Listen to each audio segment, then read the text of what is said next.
You never forget the sound of your own child screaming, especially not when you've spent years trained to hear danger before anyone else does. I'm a retired Navy SEAL, and instincts like mine don't just fade away. One moment, my 6-year-old daughter Ellie was in the front yard, drawing bright chalk rainbows across the driveway, giggling in that way only kids can.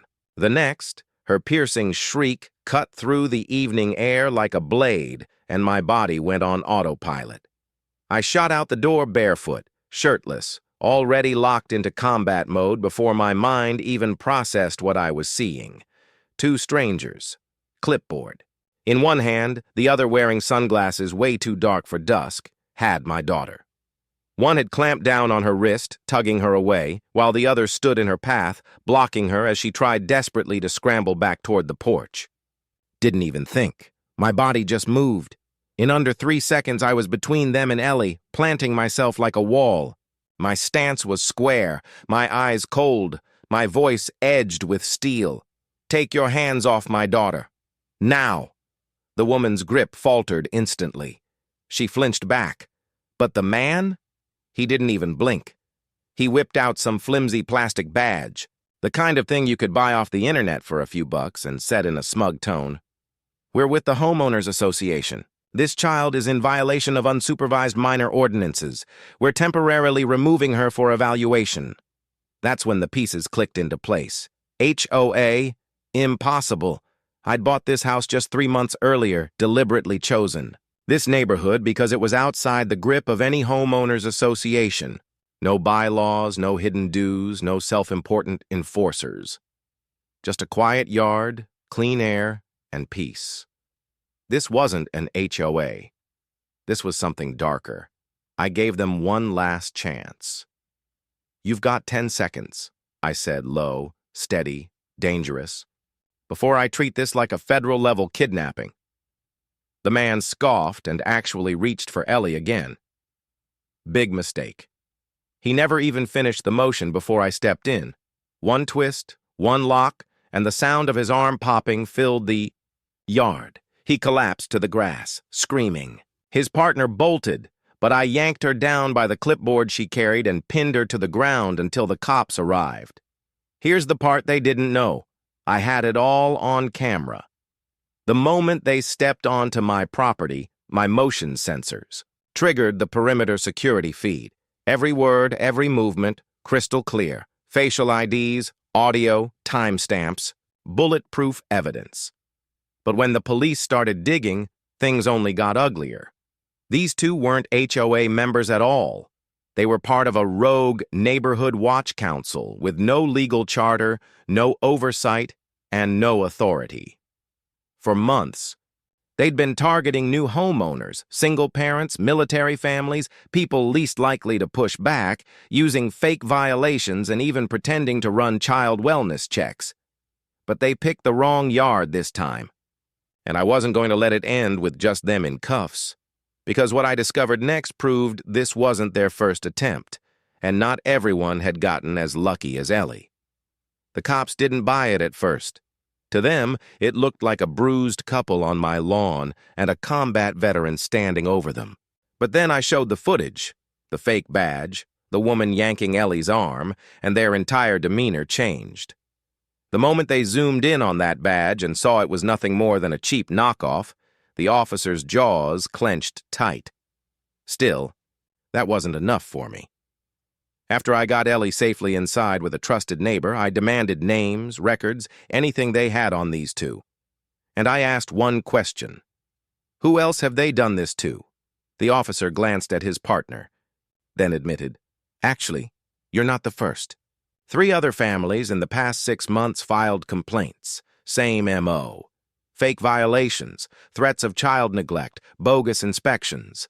But every time we tried to follow up, the suspects disappeared, changed names, claimed to be acting for some. Private safety board. It reeks of a cover-up." That's when my instincts told me. This wasn't just harassment. This was an organized operation. And if there's one thing I learned overseas, it's that when people hide their tracks, it's because they're terrified of exposure. So I did what I do best. I started gathering intel. The clipboard was my first lead. Inside were addresses, names, even dates scribbled next to them. Next to some, little checkboxes with cryptic notes. Observe, test boundary, approach. A twisted playbook. One address jumped out at me. A single mom just 2 blocks over. 2 kids, both under 10. I knocked on her door. She was wary at first, but when I described the intruders, her face drained white. They were here last week, she whispered. Said I violated lawn codes. They asked weird questions about my son's school schedule. She hadn't reported it. She thought maybe she'd done something wrong. And that's exactly how predators like this operate, by feeding on silence, shame, and confusion. That's when I knew. This was bigger than Ellie, bigger than me. This was a network, and the only way to break a network is with exposure. So I started calling every neighbor, every parent I could. I organized a community meeting at the town hall. I promised proof. By 6 o'clock that evening, the place was packed shoulder to shoulder. Over 50 families, most of them clutching letters, emails, or screenshots from these fake enforcers. Turns out I wasn't the only one they'd targeted, just the first one who fought back. I walked to the front, plugged in a flash drive, and introduced myself. My name is Jack Renshaw. I'm a father. I'm a Navy SEAL veteran. And last week, 2 strangers tried to abduct my daughter under the name of a fake HOA. You could have heard a pin drop. The footage played. Ellie's scream. Their hands on her arm. My takedown. The clipboard. The fake badge. Every parent in that room leaned forward, jaws tight, fists clenched. Then I revealed the addresses marked Target on that clipboard. 4 families in the room gasped. One mother burst into tears. And that's when the predators themselves walked in, the same man and woman, dressed differently this time. Clean, polished, smug.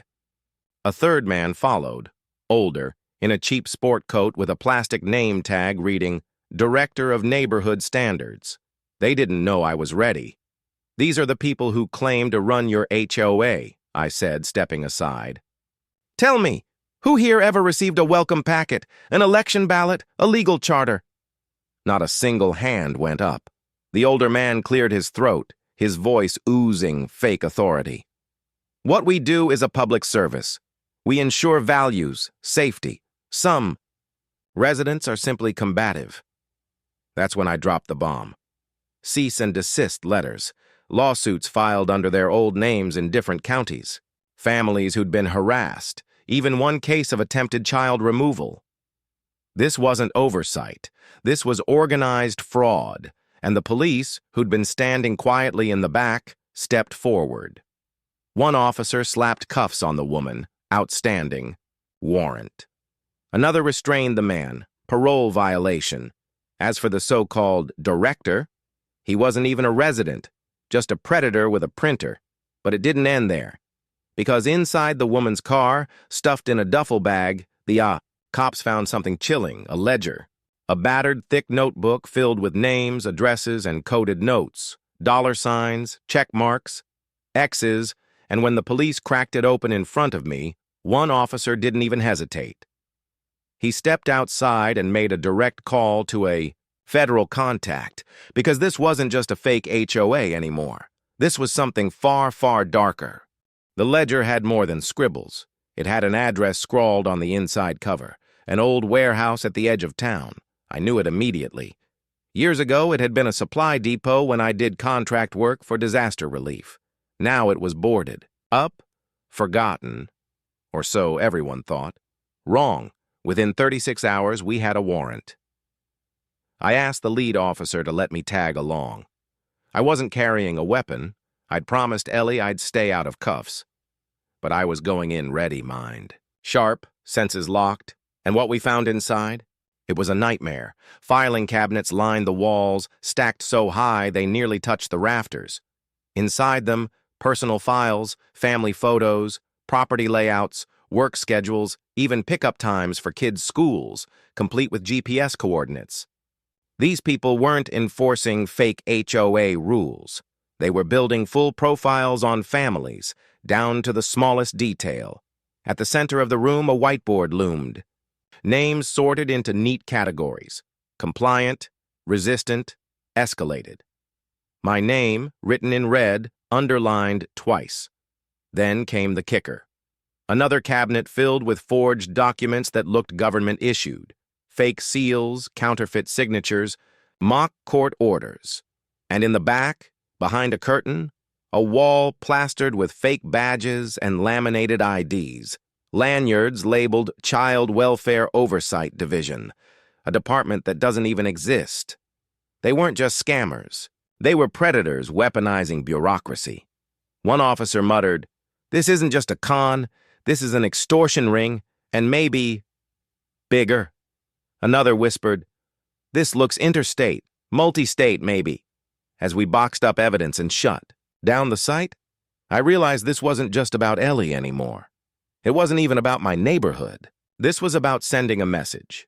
You don't get to terrorize families without consequence. But then, I saw one name on that whiteboard that stopped me cold. Lewis family. Escalated. No contact. The words burned in my mind for days. The Lewises had bought their home 4 months earlier, just like me. 2 kids. Quiet family. And according to the detective, they hadn't been seen in 3 months. Neighbors thought they were traveling. Their mailbox told the truth. Stuffed. Overflowing. We went on a welfare check. I insisted on joining. The house was silent, dark, mail piled high. No signs of forced entry until I spotted subtle scrape marks near the lock. "Kick it," I told. The officers. They did. Inside was worse than I imagined. The home was stripped bare. No furniture, no electronics, just empty walls. But the family photos still hung, kids' toys scattered across the floor like they'd been dropped mid-play. On the kitchen table sat a slip, an HOA violation notice marked final. At the bottom, a burner phone number. The detective dialed on speaker. A gravelly voice answered. "Yeah? This is law enforcement. We're tracking a missing family." Click. The line went dead. We traced the signal. It bounced off a cell tower near the state line. Too close to be coincidence. Turns out, the Lewises hadn't been taken. They'd fled. When we finally found them holed up in a cheap motel 2 towns over, the father opened the door trembling. He admitted they'd run in the dead of night after. The fake HOA started showing up at their kids' school, even trying to enter their home. No one had believed them, so they chose to disappear, living off savings in constant fear. That's when I made them a promise. I wasn't just going to expose this network. I was going to dismantle it piece by piece until every family they terrorized got justice. And the files we pulled led to just that. 4 more arrests across 2 counties and even another state. Their network looked deep, but it was sloppy. Once the core collapsed, the rest started unraveling. But one name still eluded us. The man who built it all. The one they called the chairman. We had mugshots, names, court dates for his recruits. Families were speaking out, no longer silent. A community once paralyzed by fear was now burning with fury. But the chairman? He was still hiding. So I drew him out. I went public. Local news, veterans networks, parenting forums, everywhere. I showed the fake documents, the phony badges, the faces of those arrested, and then on a live stream I called him out by name, Ronald Keene. You like targeting single parents? You like hiding, behind fake rules. You sent people to snatch my daughter, and now you're letting them rot while you hide.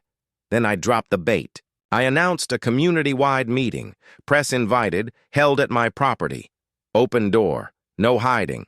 I knew he'd take it, and he did. The night before the meeting, at exactly 3:17 a.m., my motion sensors went off. I was waiting, black clothes, silent, ready, and there he was. Ronald Keene himself, bald, thick-built, creeping across my yard with a small bag tucked under his jacket. I stepped out with a flashlight, voice steady. "Keene, you're late." He froze. Then he lunged. I sidestepped, slammed his shoulder into the railing. Swept his legs like I was back in training. He hit the ground hard, a taser clattering out of his hand as he fired wide. I kicked it away, pinned him down, and felt the familiar pop of his elbow dislocating as he fought back. Police were already en route. I'd tripped the silent alarm. When they cuffed him, I handed over what he carried, a fresh batch of fake fines and forged custody papers. His plan? To plant them in my home and frame me as the criminal.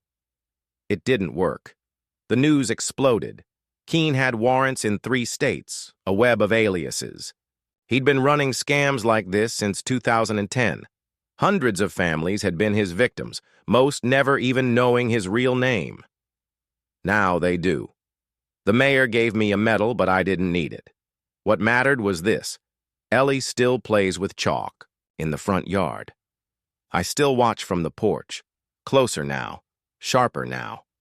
Not because I'm afraid, but because duty never leaves you, and if anyone else comes, there won't be warnings, only justice, real, swift, and unforgiving. So if this story fired you up, if it made you as angry as it made me, hit that like button. No one messes with a child and walks away clean. Got a story of HOA abuse or a run-in with fake authority?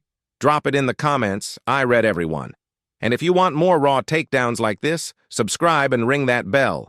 Because this Navy SEAL dad, he's not done exposing the fakes.